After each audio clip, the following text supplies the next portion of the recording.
we're having in this climate week. And this is just a start as a kind of a roadshow to COP27. We'll keep advocating on the issue. Today, our whole session is combining different elements. And one of the elements is we'll start with some findings from recent study that we have conducted in the region on state of the play on anticipatory action.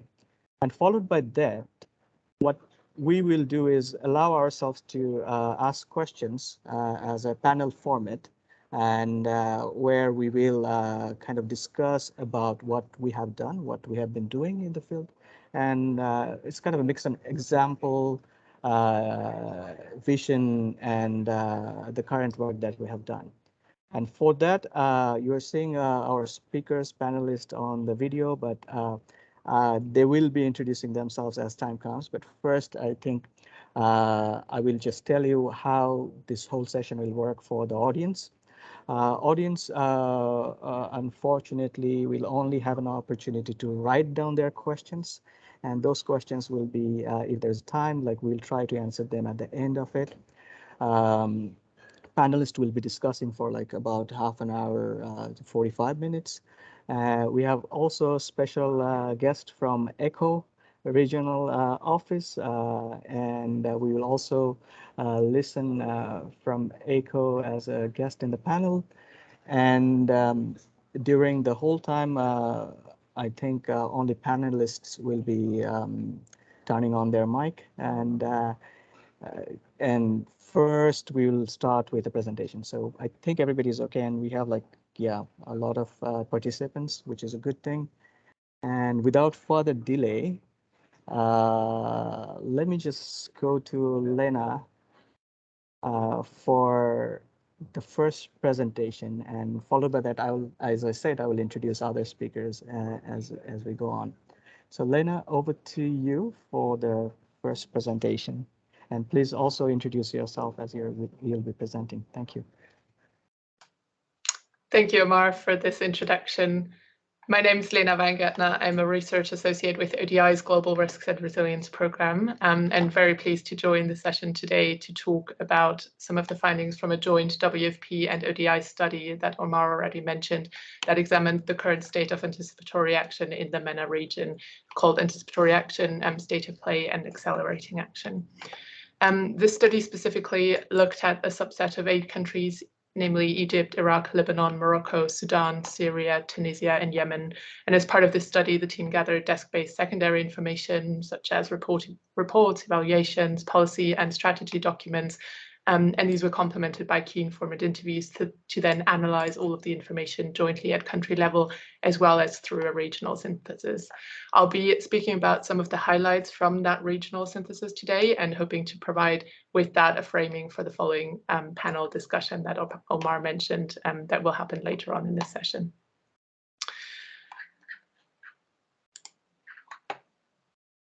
As you know, MENA countries find themselves in a complex risk environment across the region, and also for those 8 countries that I mentioned that we looked at in this specific study.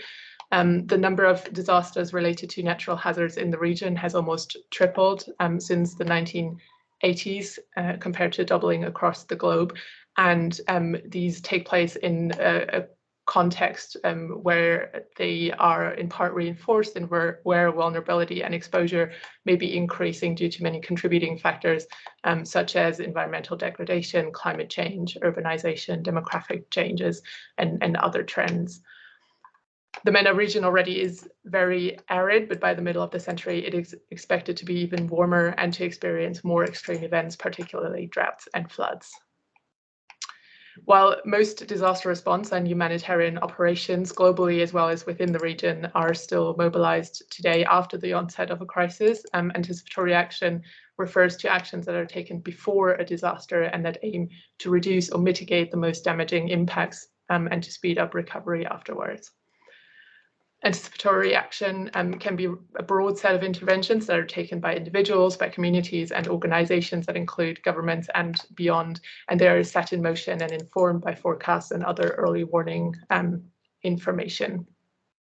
So as such, because anticipatory action takes place in this time frame, between an early warning being issued and a disaster happening, it can of course not address all possible impacts that a disaster might have in advance, and so a response will still likely be required. However, what it can do is to complement longer-term and regular disaster risk reduction efforts and seasonal preparedness activities, in that it can help manage the residual risk that remain. So those risks, or those likely impacts that cannot be effectively reduced, or that have not been effectively reduced in the longer term, and they do so once a disaster is imminent. To do so and to be timely and effective, anticipatory action requires operational early warning systems which build on continued enhancements in forecasts for different types of hazards, and combining these early warning information and forecasts with vulnerability and risk assessments that then make it possible to trigger pre-agreed funding for predefined actions and pre-planned actions during that window of opportunity before a disaster strikes. Globally, there's a community of practice that's emerging with the aim of scaling up anticipatory action to achieve greater impact, and that includes through the integration of anticipatory action into national system for disaster risk management. In the context of this global shift and the regional risk environment, governments, United Nations, and humanitarian agencies are becoming increasingly interested in the potential added value of anticipatory action for the MENA region, and in this potential to reduce and mitigate expected impacts to better protect people, assets, and livelihoods.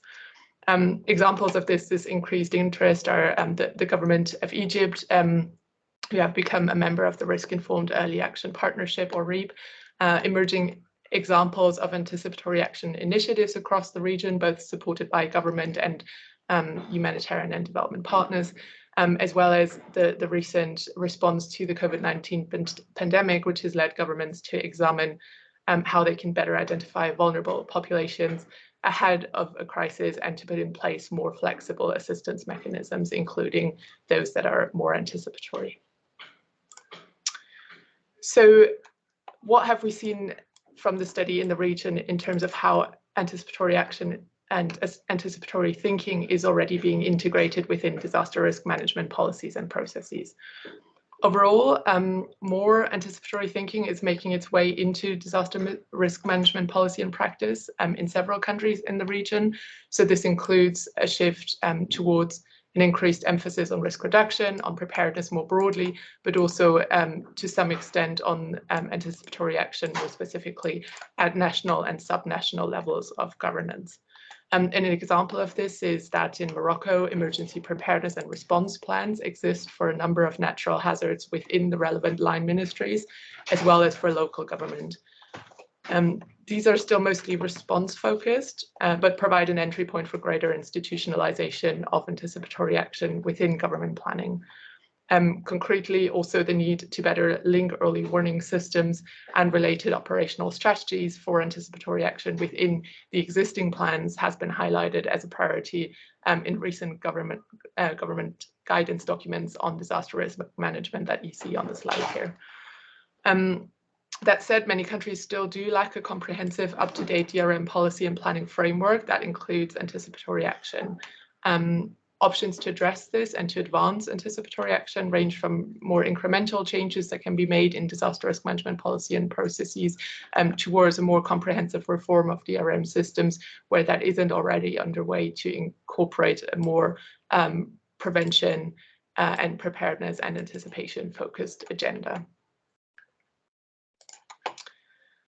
As I mentioned, there are also specific anticipatory action initiatives or projects across the region that governments, humanitarian and development organizations have been implementing or are exploring the feasibility of in several countries. An example of this would be in Egypt, where the Ministry of Agriculture and Land Reclamation worked with WFP in the past to set up climate information centers that provide 5-day weather forecasts to farmers, along with tailored recommendations for what to do to reduce losses in cases of foreseen extreme weather events. This enabled farmers in practice to take anticipatory action and to adapt their farming practices accordingly on the basis of these forecasts. An evaluation of the initiative found that this reduced crop losses by 60%. In Iraq and Lebanon, for other examples, the Start Fund anticipation window has been activated in anticipation of spikes of displacement. In Morocco and Yemen, the IFRC, together with the Red Crescent National Societies, has been undertaking feasibility work and started to support anticipatory action initiatives. So these existing initiatives are very promising, as indicated by some of the evaluation results and the studies undertaken on the back of them. But they're mostly not yet institutionalized or operating at scale, which means that despite the positive progress and positive experiences in the region, anticipatory action is still far from achieving its full potential. To do so would really require a change of scale from very specific pilot projects or smaller scale initiatives towards more system-wide changes in how disaster risk is managed. And of course, this necessitates also buy-in and ownership from national governments as well as at community level, very importantly. As I mentioned at the beginning, there are a few things that need to come together to enable anticipatory action that is timely and effective. And that includes forecasting risk information and early warning systems to start with. It also includes pre-planning, pre-agreed mechanisms that can fund action when it is needed, and the structures that can deliver assistance or services to those communities and households that are likely to be affected. Many countries across the region are strengthening these building blocks or foundations for anticipatory action. And we see this, for instance, in the areas of forecasting or in the areas of strengthening social protection systems to become more shock responsive more generally, and with potential in the future to also support the delivery of anticipatory action. However, that said, there's still often a missing systematic linkage between these different building blocks, meaning that even where effective early warning systems, for example, exist, or where delivery systems that could technically support anticipatory action are in place, they may not reliably result in action if they're not linked up together, and if there aren't clear plans or processes that translate warnings into action. What we also see in other countries is that often as part of ongoing violent conflict, foundations for anticipatory action or parts of these building blocks have been eroded, and that capacities are limited across the different components, which means in practice that the potential for anticipatory action and how it may function is very different across the region, and varies greatly, of course, between the countries included in this study and the countries within the region more broadly. So this is just a short summary of the main points that I just mentioned to remind you of the key highlights at regional level. And with that, I'd like to thank WFP and IFRC and REAP for organizing this session, for the opportunity to present some of the high-level findings from this study. And I hope it's been useful as a bit of a framing for the forthcoming panel discussions. With that, I hand back over to you, Omar. Thank you so much, Lena. I mean, that was really, really interesting. I know we have been sharing a lot of regional findings, but with this country-specific examples also kind of give us an exposure that what's happening at the country level. I think one of the message through the event today, what we are trying to also show that this study actually gives us an opportunity to work together with other partners as well. So not only WFP, but the actors, and that's how we have been very careful about inviting strategically that who should participate in this session, and we have some vision around it. And I think during the panel discussion, we'll listen from our panelists about those vision and examples. So without further delay, let me invite, and it's a pleasure to have Ben Webster, who is heading up Risk-Informed Early Action Platform.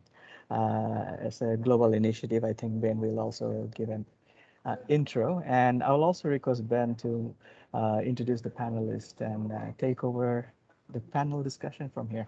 Thank you so much. Thanks, Omar. Thanks so much for the invitation to be here, and welcome everybody to this session.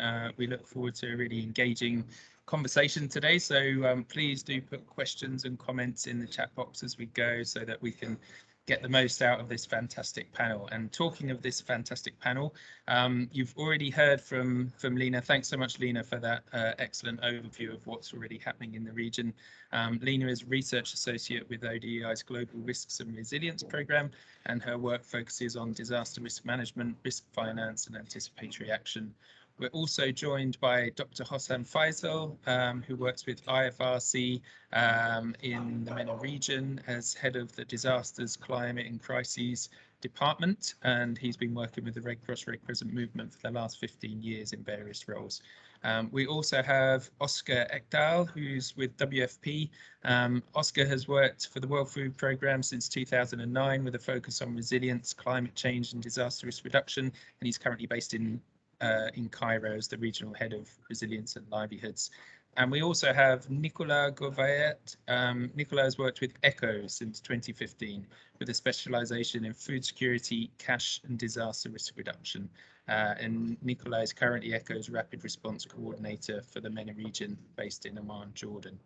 So thank you all so much for joining today. From my perspective, with the Risk Informed Early Action Partnership, this is an incredibly pertinent and relevant event. Just to reassure you, we are at MENA Climate Week, even though you can't really tell from the background, but we know that the climate is changing. We are seeing the impacts every day on the ground. Millions and millions of people around the world are being affected, and we have to adapt to this changing climate. And anticipatory humanitarian action holds huge potential. And as Lena mentioned, we are starting to see shifts in these approaches, but we're not yet seeing them institutionalized on a systematic basis. And therefore, this conversation is extremely timely so that we can start to explore how can we move to scale. And therefore, I'm really excited to have this panel of experts. So perhaps we can start from the operational perspective. Oscar, coming from WFP, working on the ground, what would you say are the unique challenges in terms of applying anticipatory action in the region, and how are the humanitarian actors already trying to find solution for those challenges that you face? Thanks a lot, Ben, for that question, and it's really great to be on this panel. And thanks also to Lena for that rich presentation earlier. So let's see if I can try and tackle that question. So globally, I think humanitarian actors, including WFP, has made quite important progress together with partners on anticipatory action. I think there are important lessons learned that essentially revolve around two main challenges, which relate to ensure that we're acting early on forecasting and early warning, and that we have financing available in advance. In many instances, for example, the drought in Horn of Africa in 2011, 2012, of course, now we have another drought in the Horn of Africa, but at that time, we knew about the risks. We had an early warning. However, we were not able to act as early and at the scale that was needed. So in that context, the sort of main emphasis of what you need to achieve with anticipatory action is to really ensure that we have the capacity to plan based on forecasting and early warning, that we have funds available to act early. So in a way, accelerating anticipatory action is really about connecting these pieces together. That is part of a larger puzzle, linking early warning and forecasting with planning, delivery, and financing. And this is also what Lena was referring to in terms of the bigger picture of anticipatory action. Now, I think specifically for this region, and again, as indicated by Lena, the idea and concept of anticipatory action is quite nascent. In some countries, the sort of pieces of the puzzle are there. For example, there might be data readiness or early warning systems, but not necessarily connected to a deliberate plan agreed among different stakeholders that are needed to move forward, or even finance, which is even more rare. So in many cases, we cannot really know whether early warning system and forecasting is acted upon and that stakeholders are coordinated. And know what to do in advance and how those actions can be funded indeed. Then I would also say that the context of anticipatory action in the region is important. Globally, as we know, there's been a focus on natural hazards primarily. But in the MENA region, while there are important climate risks, including heat waves, drought, floods, key drivers of vulnerability from WFP's perspective are also economic shocks and conflict. But from an anticipatory perspective, traditionally speaking, identifying what to monitor for these type of risk, conflict and economic risks, identifying triggers, agreeing on what early action may make more sense, etc., are less developed, much less developed. So this is indeed, I think, a critical challenge for the region when it comes to accelerating action on anticipatory action. I will say that in terms of what's already being done, I think a lot of actors are investing heavily in preparedness. It is a region that is certainly facing its fair share of crisis, but also investing in analysis, in data readiness. There's a number of assessments happening, in all the countries almost where you have a humanitarian presence. And also there is support to governments in building systems to better anticipate the risk. But I think connecting this is what's really missing.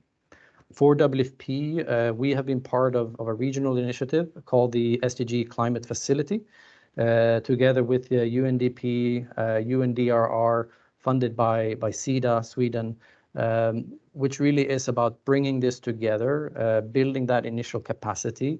And indeed, the study that Lena was presenting some findings from is coming from that facility and partnership. So, of course, many challenges. There's much left to do, but I think gradually we're getting there. And some of the early, let's say, investments that WFP is doing at the country level are focusing on Yemen and Jordan. So we're looking forward to moving that forward over the next year or so. So I hope that is a first start to kick off this discussion, and happy to engage further. Thank you, Ben. Thanks, Oscar. That's really helpful. Perhaps, Hossam, taking Oscar's point around these components having to be joined together.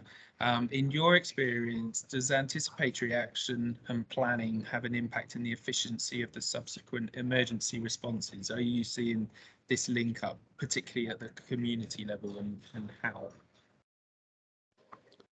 Thank you very much, Ben. I think the two key elements here, or the key 2 points. The first one, like the old gold statement that prevention is always better than cure. And that brings the importance of considering the anticipation action during the preparedness phase. Most often, unfortunately, humanitarian agencies and actors, when they respond to disasters after the shocks or emergencies, there's the time we lose between the time we run the emergency needs assessment and when the response kicks off. While if we have the anticipatory action done based on clear scenarios and modeling, and we have clear preparedness plans already in place, so they can be activated when the triggers are met, that will save time, resources, but most importantly will save lives and livelihoods. So that's an important element we need to keep in mind, especially taking into account comparing to the past. Now we have more advanced use of technology. We have the science advancing and progressing quite positively to support humanitarian intervention. So those two elements will support a lot our work on the anticipatory action, and will provide us with solid data to use to build our scenarios to respond. In terms of the how, which is an important element, first of all, we need to keep people-centered approach. That means communities are part of the design of the full cycle of any anticipatory action. And linking to that, we need to help and work with the local communities, first to learn from them, from their own experiences, but also to build robust warning systems that they can access. And based on that, to link that with a holistic approach to preparedness at community level. Coupled with an important element of institutional preparedness, because that's a key element for agencies and humanitarian actors and development actors even to be able to respond and to accompany the communities in their own journey.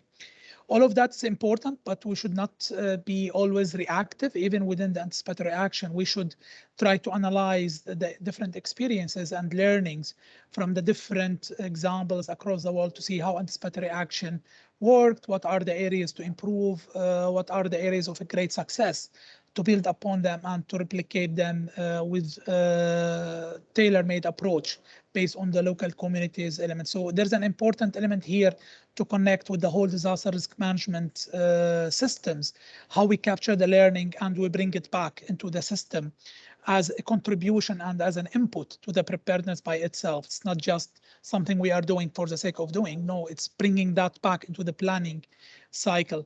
I think all of that will help at community level and will make us more agile in our response, and also that will help us when it comes to making the evidence for donors and partners, like when we need to invest more in anticipatory action rather than waiting for the emergency or the shock to happen, and then we start to respond, which is more expensive and more time consuming. Thank you. Thanks, Hossam. Those are really helpful points to understand from the operational perspective. Nicola, turning into the donor perspective, we can come on to opportunities and challenges later, but right now, in terms of this state of play, how do you see the role of anticipatory action in the region? What's ECHO's stance on this area of work? And do you see benefits from a donor perspective in terms of supporting these approaches? Hi, everybody. Well, thank you for having me in the panel discussion. Look, definitely, I mean, for DG ECHO particularly, anticipatory action has become one of the core elements in a few new policies and ways of operating. So it's definitely something we'll try to bring forward. No, we also acknowledge that, you know, you mentioned needs in general, and not only in this region, but are at an all-time high. So it is somehow a competing priority or competing approach, especially regarding, you know, the more reactive way and the more traditional type of humanitarian assistance we're providing. And another element to take into consideration, of course, is the limited amount of funding in a way. So, for instance, for the European Commission and DG ECHO in particular, we have a budget set for the years to come. So we will have to foster anticipatory action based on a kind of stable and you know, constant budget. So it's going to be for us to see internally how we can prioritize it better. But there's a lot of avenues that have been explored. There's already a few initiatives that are going in that directions and that are very good. But before making a few points on this, I wanted to reiterate something that we tend to overlook, and I think it was already stated by the speakers before, but it's very important for us as a humanitarian donor to also know where our place is, basically.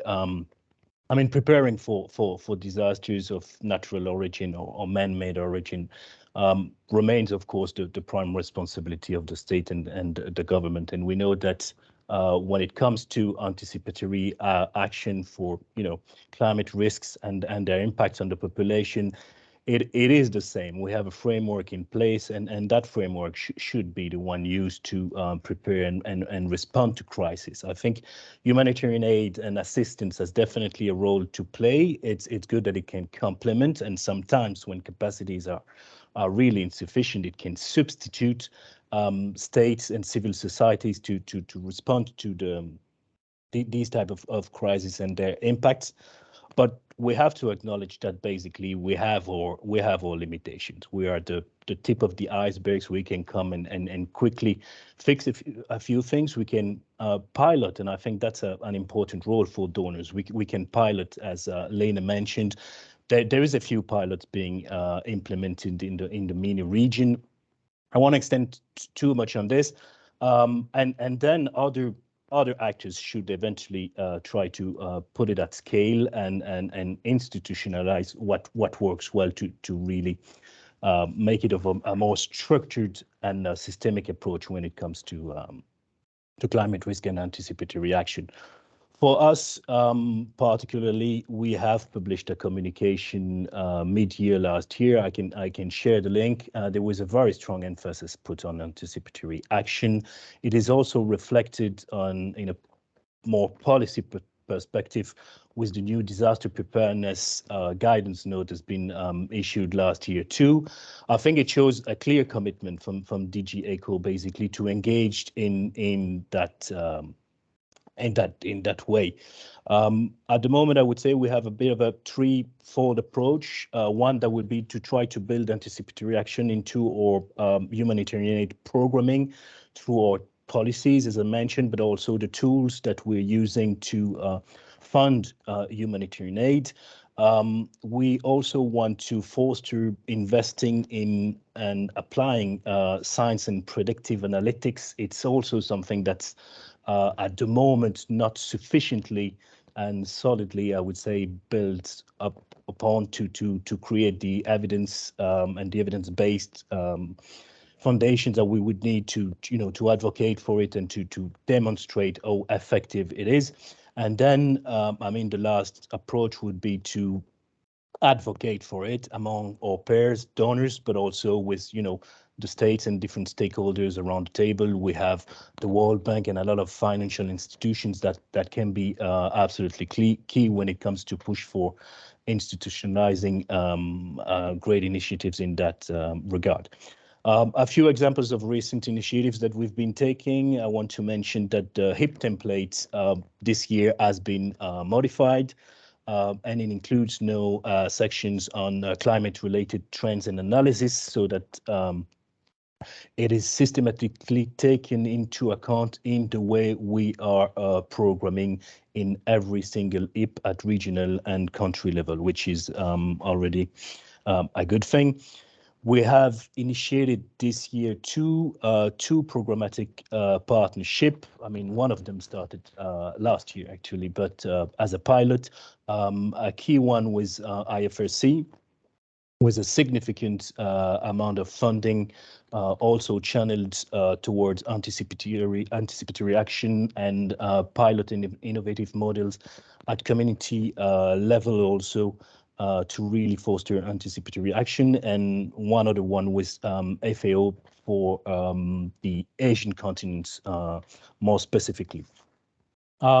We are working with Inform, the Inform Risk Index. We're working to have it more climate sensitive, and we're working on an Inform Climate Index that would take better into account and reflect on specific climate change hazards and vulnerabilities to make sure that donors and policymakers can also use it and illustrate a bit further the exposure and vulnerability and capacities that different countries have when it comes to climate change and climate events.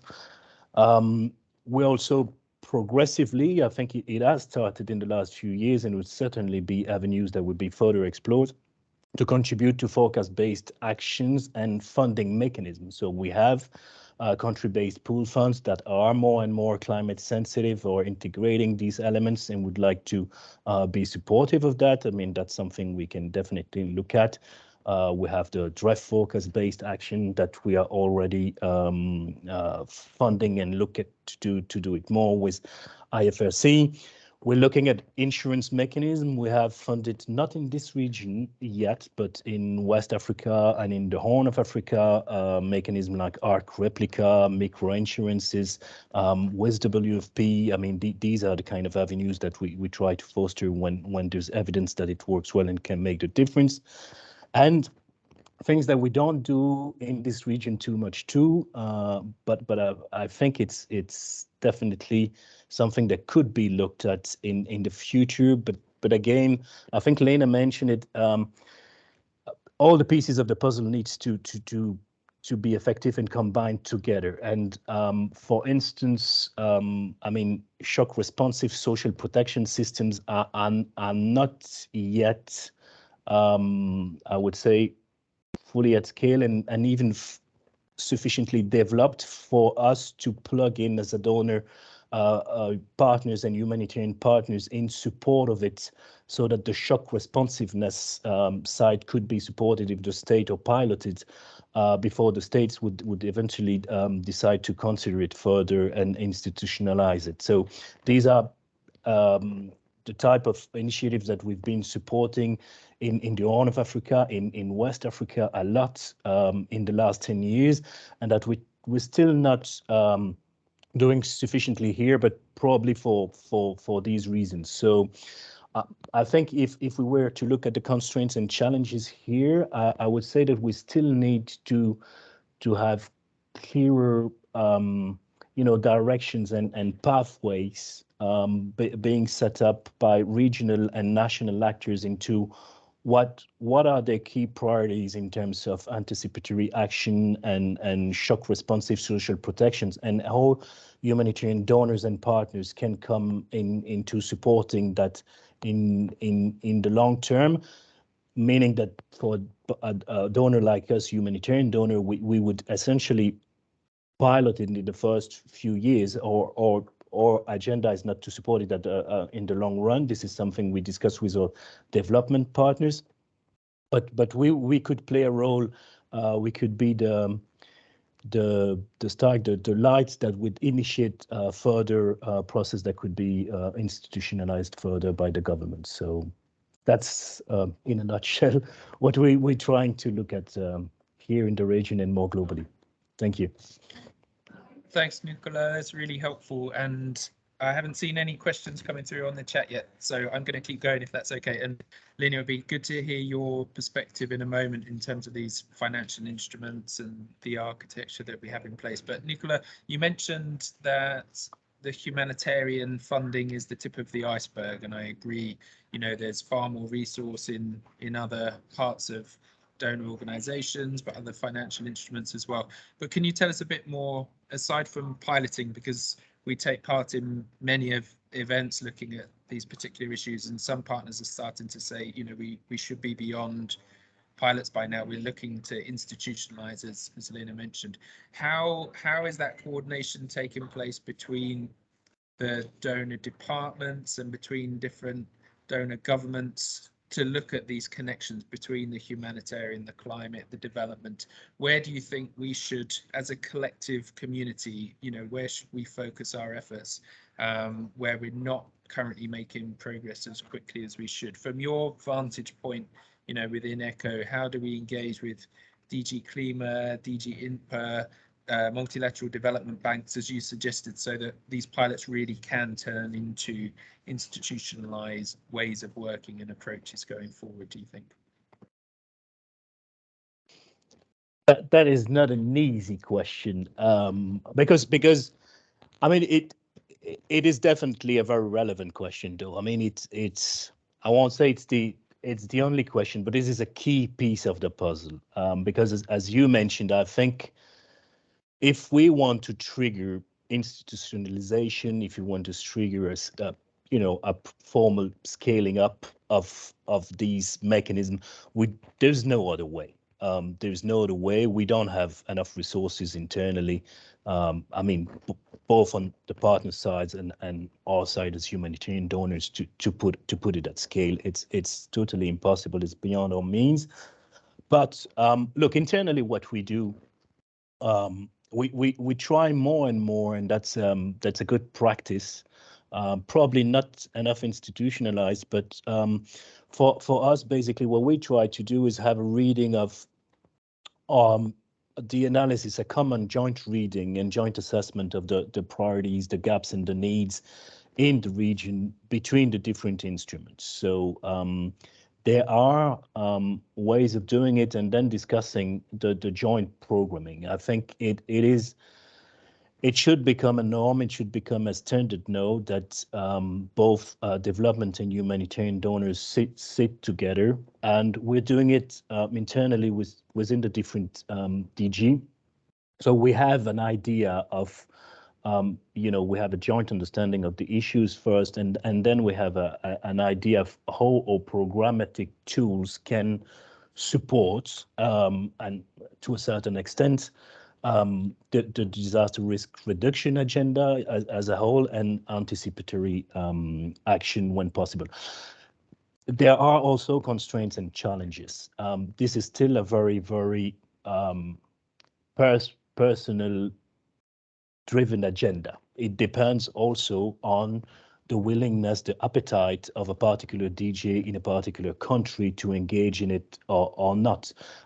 They might have decided that the priorities for them are not necessarily directly related to anticipation and anticipatory mechanism, but rather, the functioning and systemic delivery of the healthcare system, which is something very different, and we might struggle sometimes to align our priorities. But this type of joint analysis and joint programming exercises are key to make sure that we can converge and create synergies amongst humanitarian and development donors.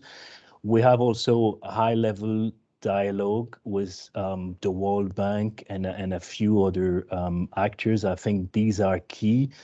These are opportunities and forum in which we can really share our goals and we can really strive, to align our agendas. It has worked quite well. It has been sometimes a bit slow and cumbersome at the very beginning. I remember in the Horn of Africa and West Africa, it has taken time, but naturally, and with the efforts of a lot of people in the different countries, agendas have been aligned and all together around the table in Niger and Mauritania, in Chad, we've been able to identify, avenues and ways of working together. So again, it's a bit of an ad hoc process, still very dependent on, the time and willingness of people engaged into it from each organization. But it's something we have to do, and we continuously have to do. And I think ideally we should have these kind of processes systematized internally. It would be the best way to go, basically. Over. Thanks, Nicola. We really appreciate your perspectives on this. And yeah, this was why the partnership was born in 2019, to try and help scale up these approaches. So we'd be very happy to continue the conversation with the European Commission about how we can scale up these approaches and connect the conversations. But Lena, from the research side, from all the analysis that you've been doing on these different funding mechanisms and instruments, what are you seeing, particularly for this region? Is what we have in place fit for purpose, or are you identifying further specific changes that need to be made? Thanks, Ben. I think there's two elements to look at with regards to the funding side of things, and what Nicola said earlier reflects both of those, I would say. One is that the funding mechanisms that already exist for disaster preparedness, risk reduction, and also in part adaptation to climate change that are needed and that would support strengthening of the foundations for anticipatory action. So this is, let's say, investments in early warning systems or investments in improved municipal planning for disaster preparedness that could include elements of anticipation. So those kinds of things.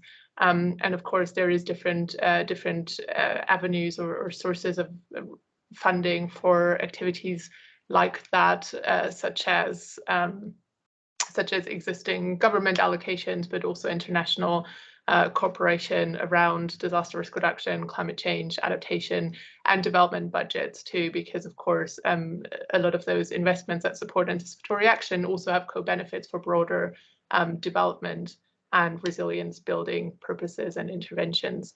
And so that we do see happening. Some of the examples I mentioned, the Egypt, agriculture, early warning systems and mechanisms were funded by the Adaptation Fund. So that's international climate funds supporting elements or interventions of anticipatory action. Nicholas, of course, mentioned some of the humanitarian side of things that can help fund in part, although there is a question, I guess, of where's the role and responsibility of different donors in different sectors in bringing all of those elements together. And then the second part, or the second consideration around funding, is of course the resources that are needed once early warnings are issued to implement anticipatory action. And for that, there's of course very specific requirements that are in the nature of the beast with regards to timeliness and the, in some cases, very short window of opportunity to act in order to prevent or mitigate impacts from an imminent disaster. And that can be a couple of months in the cases of slower onset events like droughts. If there's a seasonal climate forecast, of course, there's more time.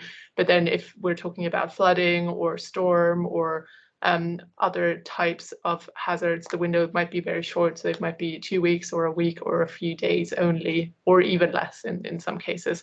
So there are generally what we see in terms of disaster response funding, of course, contingency budgets in place, insurance mechanisms that Nicola mentioned, other disaster risk finance instruments that exist to fund disaster response nationally at subnational level or through other humanitarian organizations.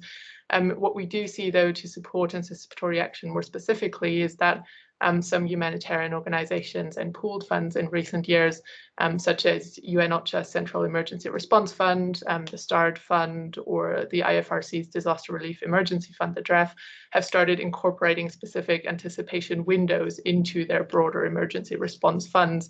And those windows are tied to specific regulations or triggers. So this can be thresholds in forecasts, or it can be pre-agreed decision-making protocols that are put in place that then allow for funding to be released on the basis of those protocols and those triggers once it is needed.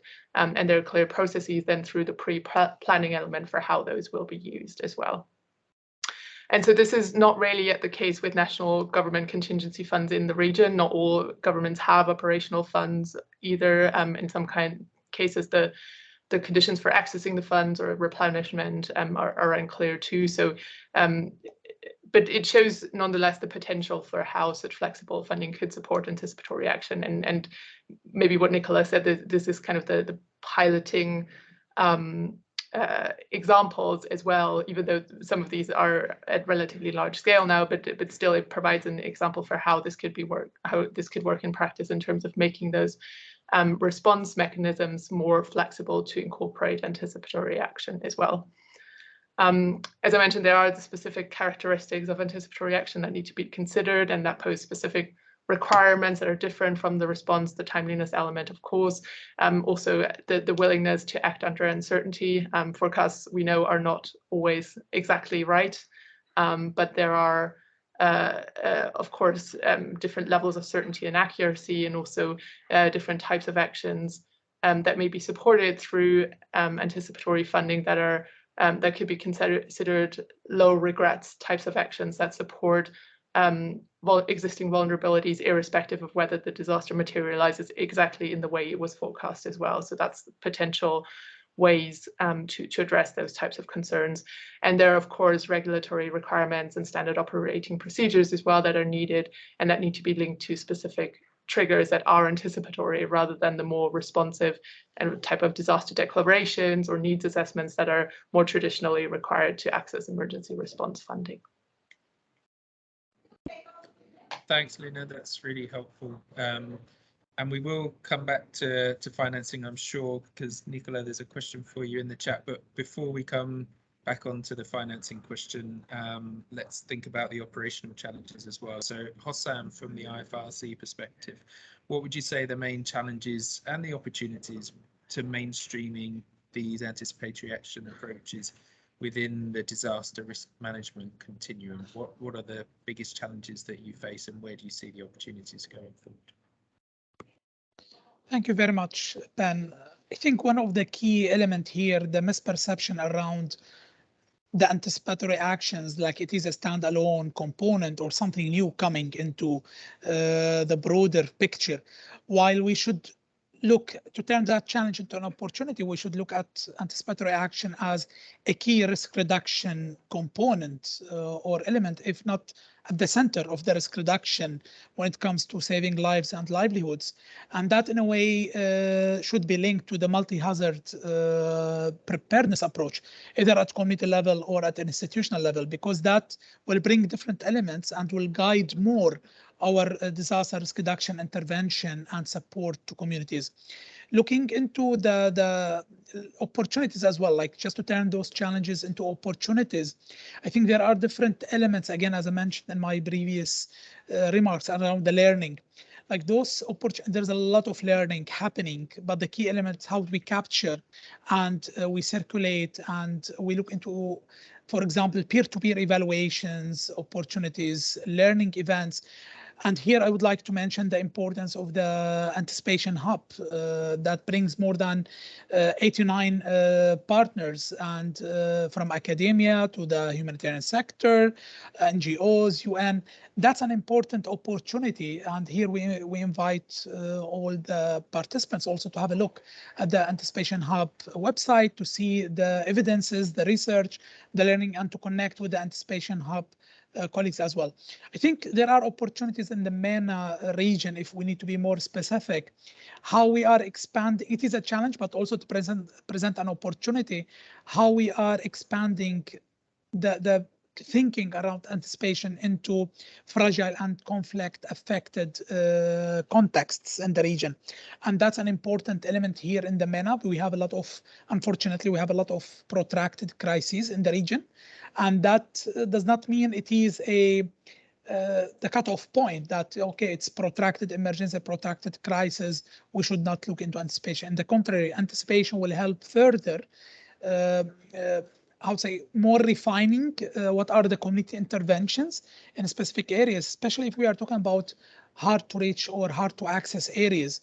Anticipatory action can bring a lot of added value. How we are, for example, focusing our intervention in areas, for example, in Yemen. We had that experience with our colleagues from the Yemeni Red Crescent last year, where the work around preparedness planning for the landfalls of the cyclones help a lot to pre-position. And that's in a way an anticipatory action, even in a hard to reach area, but to pre-position yourself with the communities there, that's an opportunity by itself ahead of the emergency. Another point which is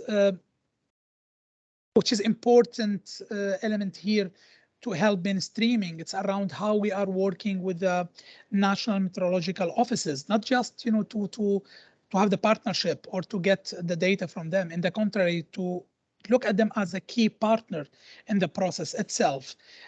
How we help them also building their capacity to be able to provide the data will be feasible and useful for the humanitarian and development usage as well, not just the data from the pure meteorological weather perspective. Considering them as a meaningful actor in the whole process, that will bring a lot of added value, and that we see as an opportunity as well to advance the anticipatory action aspirations here. It's important as well to look into the local actors here. It's not just the big international agencies talking about anticipatory action. And we see great examples coming from local NGOs. They believe in it, they work on it, and they deliver, which is very important. They come from the communities and they work in those communities. So it makes a lot of sense to start with those actors, and that includes the Red Cross, Red Crescent, national societies on the ground. And it was mentioned before, the Disaster Relief Emergency Fund and the newly now named Disaster Response Emergency Fund as of last week, where we have the forecast-based financing methodology to support the national societies to be prepared ahead of the emergency, but also to be immediately responding and adapting to the shifting situation with a clear, predictable financing. I think we need to, from opportunities, we need to simplify as well. In general, the financing mechanism for small local NGOs and civil society actors, how they can access those streams, and with a clear, of course, and robust, transparent process, how they can make use of those streams to make sure that the investments done at local community is paying off at the time of the emergency. I would like also to add that anticipatory action represents an improvement opportunity. I will not say a big reform, but I would say an improvement opportunity to work across different sectors and silos sometimes. So that brings the whole elements from financing, from the use of science, from the programmatic operational perspective, from the advocacy, risk communication. I think anticipatory action has that capability for us all to look into that centered approach to bring those different elements and to make and influence the change that we aim for. So there is opportunity as well. The anticipatory action represents around helping more the efforts around foresights and risk analysis, because the risk analysis to be done, it's not just will help the anticipatory action planning. The risk analysis will help as well advocacy, positioning, and more importantly, trying to influence at policy level at decision makers, either nationally or regionally, how we influence the legal frameworks as well within the countries and also at regional level. So that risk analysis and foresight will help from the anticipatory perspective, but also will help a lot bringing the evidences like how and why we need to invest more into the preparedness, considering the anticipatory action as a platform or as a vehicle to drive that cross-sectorial work and to break those silos. I hope I provided some insights on this, Ben. Over to you. Thanks, Hossam. Very helpful. We hear the challenges of taking these approaches to scale, but also huge opportunities on the horizon. So it is about bringing these different components together so that we can have mutual areas of interest and roles and responsibilities to be able to achieve better together. Really important point. Oscar, now that we have this baseline from the ODI research for this region, what are the immediate actions and activities that need to be important to prioritize from here on in? Where do you see this work going forward? Well, thank you very much, Ben, for that. Just to reflect a bit what Hossam was saying, I couldn't agree more on the approach that anticipatory action is a huge improvement opportunity, and that is not a standalone program, but something that is added and integrated to build an anticipatory capacity. I think that is really key to take away from this discussion. So I just wanted to repeat that and echo that sentiment because I find it very, very accurate. We hope that this regional baseline can provide a starting point for key stakeholders by really highlighting, the state of play of anticipatory action in the region, and that it would help identifying some of the broad entry points to advance it further. I think, as alluded to earlier, the reality is that there's no immediate shortcuts. There's no silver bullet to make anticipatory work.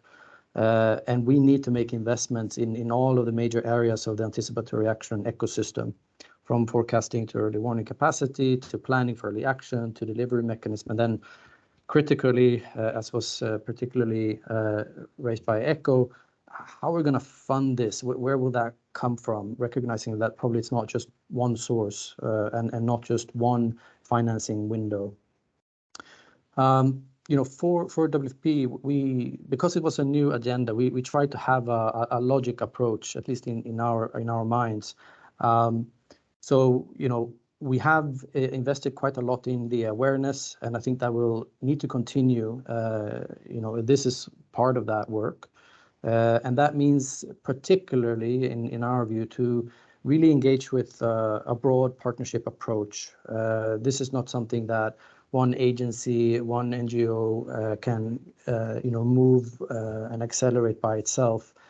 And it also means that while we're working with partners, we can exchange knowledge and bring in good practice, particularly global expertise to this region. I don't think there's a need to repeat mistakes that have already been made. We can jump on a little bit further down the train to make rapid improvement and in a way catch up, if we compare to other regions on the anticipatory action work. Because so the first is really to continue to invest in awareness, engaging in this partnership, building a strong, collaborative spirit in the region. I think a second point is to develop standards and data readiness. I think that's a fairly safe space to begin discussing and engaging, both in partnerships, but particularly with governments. And I think there will be a need to look at some specificities for this region. Again, as I mentioned, the economic shocks are very important and will continue to be increasingly important in this region, not the least with Ukraine on the horizon, with a lot of countries importing a large part of their food from Ukraine or Russia. It's already having an impact on food prices, for example, which of course has a direct economic cost for households, particularly those that are poorest and so on. And there is a need generally to invest in better vulnerability baselines, improve the quality of data and so on. And strengthening that data readiness is really, from our perspective, an important first step when it comes to, let's say, operationalizing this. We spoke about piloting, and I do think investing in national capacity and programs to begin piloting operational models that can work at scale will be important. And I think we need to pilot in this region, actually, even though, of course, there's been a lot of piloting elsewhere. But in this region, we need to build the confidence in the approach generally. But that does not mean, as I said, that we're starting from scratch. We have a lot to bring in from other regions. Now, each country is, context specific, as we know. But generally, we do need to, as a collective, increase the technical support providing to governments, to build early warning systems, forecasting capacities, or bring in forecasting capacities from elsewhere. There's a lot of work needed on developing triggers and thresholds relevant for national context, developing these plans. What actually will we do when we know that, a flood, a drought, or a price increase of key food staples is coming, and then how do we link that in a national context with financing and resource mobilization more generally? I think perhaps there's some more specific opportunities operationally that I think have a high prospect. Nicolas mentioned social protection. I mean, at least from a WFP perspective, social protection is a very important area.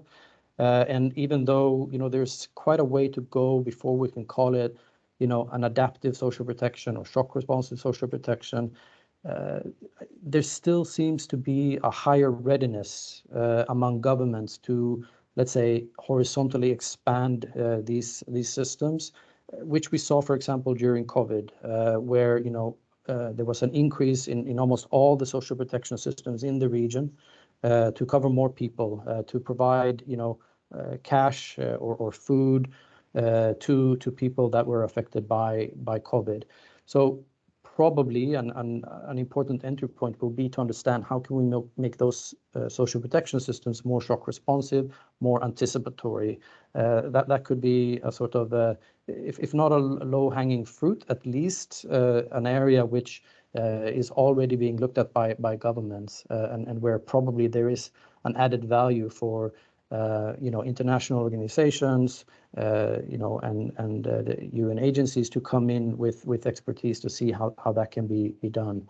And of course, again, depending on the context that we're talking about, that would also help provide ownership and potentially also financing to an anticipatory system if it's already integrated into national budgets and so on and so forth. This is where we want to head with anticipatory action more generally. It shouldn't be that WFP or IFRC can respond faster. We want to make sure that governments are able to respond faster, because that's also where the scale is at eventually. And that might mean that we need to improve our own systems first, of course, but the vision and ambition should be that it's national systems that are able to respond to these shocks. So the social protection mechanism as a delivery and how that links to financing could be an important opportunity in our view.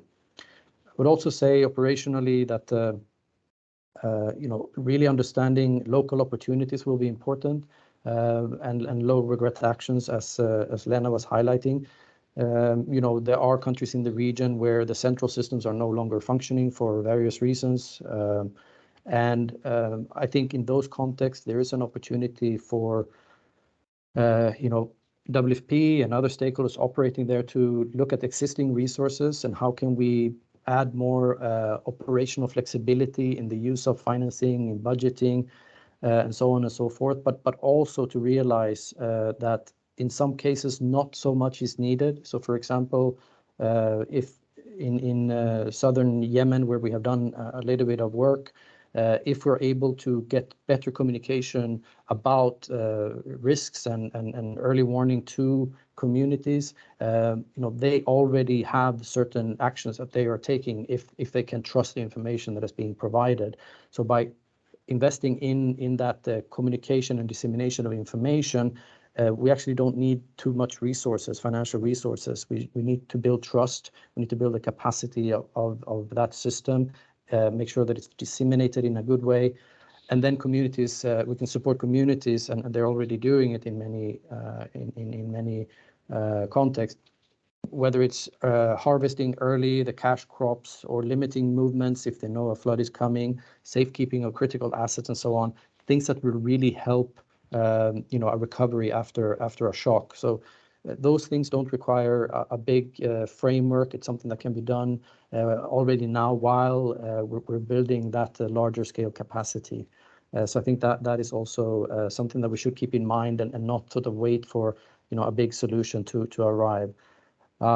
Finally, on the policy and advocacy side, I just want to flag that it's a bit of a unique situation right now in the region where we have two consecutive climate negotiations, COPs taking place, first one in Egypt in November this year, and then a second one in UAE. And I think it will be important to continue to raise anticipatory action in that fora, including as part probably of the loss and damage discussions, which we know is a bit of a hangover from Glasgow. And so for this region, what I think will be important to add to that is to not forget about the fragile context. We often see this overlap of, let's say, climate vulnerability, conflict, and economic shocks, sort of a perfect storm. And I think we need to take the opportunity at hand to really try and drive climate finance into fragile contexts where it's most needed. And I think this has been something where there has been a hesitation, historically for that type of financial mechanism and window to come in. But I think we need to, do some advocacy and move in that direction. So from where I see, I think the policy and advocacy over the next 2 years, I think there is a real opportunity in this region to leverage the climate dialogue for anticipatory action in the region. So happy to take more questions, but I'll end there. Thanks a lot. Thanks, Oscar. Really helpful to hear that pathway for where this conversation needs to go next. I am keen that we just cover off Solomon's question because Solomon was asking about the countries. In Nicola's opening remarks, he said that there's lots of pressure on the international system, humanitarian needs are high. How can we prioritize this amongst all the other needs as well with COVID recovery and so on? Nicola, did you want to come back to that question just to talk about, that we've identified this huge potential here. Are we seeing this prioritized? And then we can wrap up this conversation for today. Yeah, well, look, I would say yes and no, but probably more no than yes. Yes, in a way, because this dynamic node has been engaged, and we see more and more policies, and I think Lena introduced that quite well. We see more and more, receptiveness and openness from the government to include it in their policy work, in the high level discussions and so on.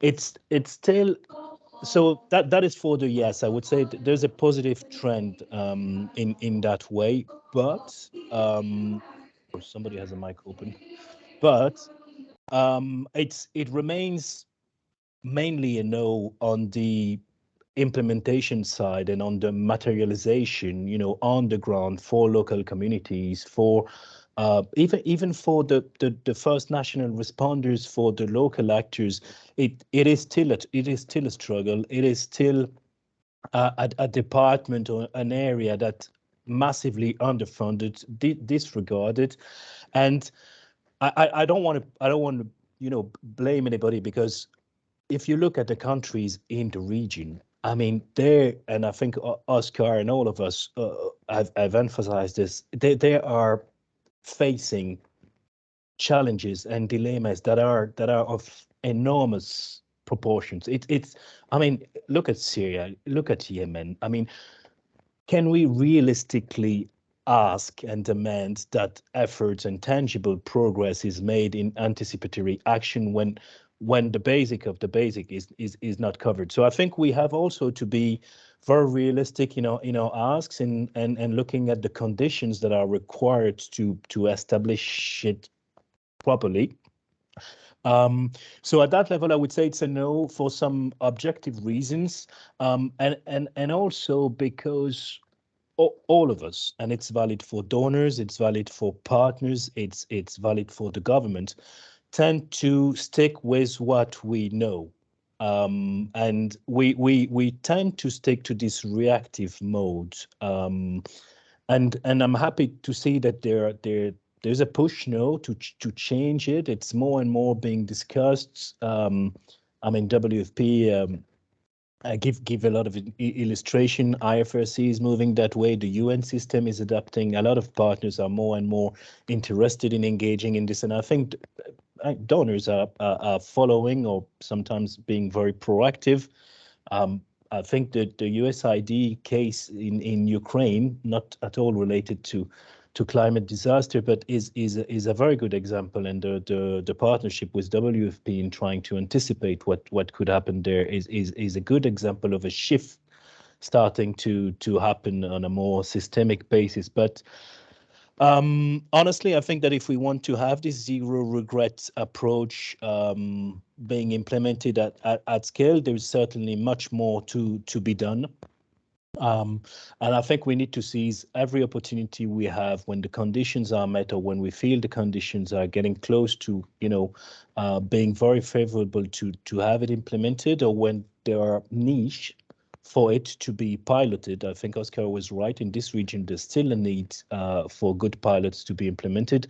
We should still do it. So let's work together, donor partners, so that we make tangible progress in the next few years here. Over. Thanks, Nicola. Well, I think it's helpful to have that realistic outlook. We know that there are huge challenges, huge pressures, but we are seeing all the ingredients in place. So if we are bold, if we're courageous, we work together, then there should be opportunities for people to benefit through these approaches being scaled up. That's been a really helpful conversation. Thank you to all of our panelists on behalf of all the listeners today. But it's been an extremely helpful conversation. I can't see any other questions in the chat box. Is there anything else that the panelists would like to add before we close? Yes, thank you, Ben. Just to add one thing, which is an initiative IFRC with WFP we have been discussing, and we know during the COVID time the whole focus shifted to the response to the pandemic for obvious reasons. One of the things, and that speaks to the points from Nicholas and also Oscar around how we come together, and the idea here is to look into a community of practice within the MENA region on the anticipatory action, where it's open for all actors interested or operating with anticipatory action umbrella, and that will help a lot advancing this important file in the region where the opportunities arise, but also to ensure knowledge sharing as well as happening, best practices, and also encouragement for others to take that journey. So I just wanted to add that, and that's being cooked as we speak between IFRC and WFP, and of course it's open to all partners to join this effort. That does not mean it's going to be managed or fully owned by IFRC and WFP. It's just an initiative by WFP and IFRC to support that direction. Thank you. Thanks, Hossam. Well, it's great to hear there are practical steps being taken as well to bring key partners together. Unless there are any other questions or comments, I'd like to thank you all for taking part in this panel discussion today. Really appreciated expert perspectives that will help to move this agenda forward. And with that, I'd like to hand back to Omar to close the session. Thank you, Ben, and thank you, everyone. I mean, I think it was a very lively panel discussion. It was, I know it's online, it has its own challenge compared to face-to-face, but at least some of us were here face-to-face. Just informing the audience who were present here today, please expect emails from us for future engagement, as Hossam said, about community of practice. We will share the updates on a regular basis, and through the platforms like this, like MENA Climate Week, maybe there will be more others. We do participate in the dialogue platform regularly, jointly, and we have been doing it for the last 2 years. And we do have planned for further events. We are also planning for some capacity development around anticipatory action, so we will send out invite if there's an opportunity for training soon, which we're planning. And these updates will actually come to your way, and we'll try to organize and work together more in the region. And thank you, all of you. Thanks to my team based in Cairo who have been behind, who are doing the behind the scene thing. Also the teams from IFRC, who are working with it, and the communication team who has been really, really helpful. And thank you, Nicholas, once again. That's it for now. Goodbye. Thank you. Thank you. Bye-bye.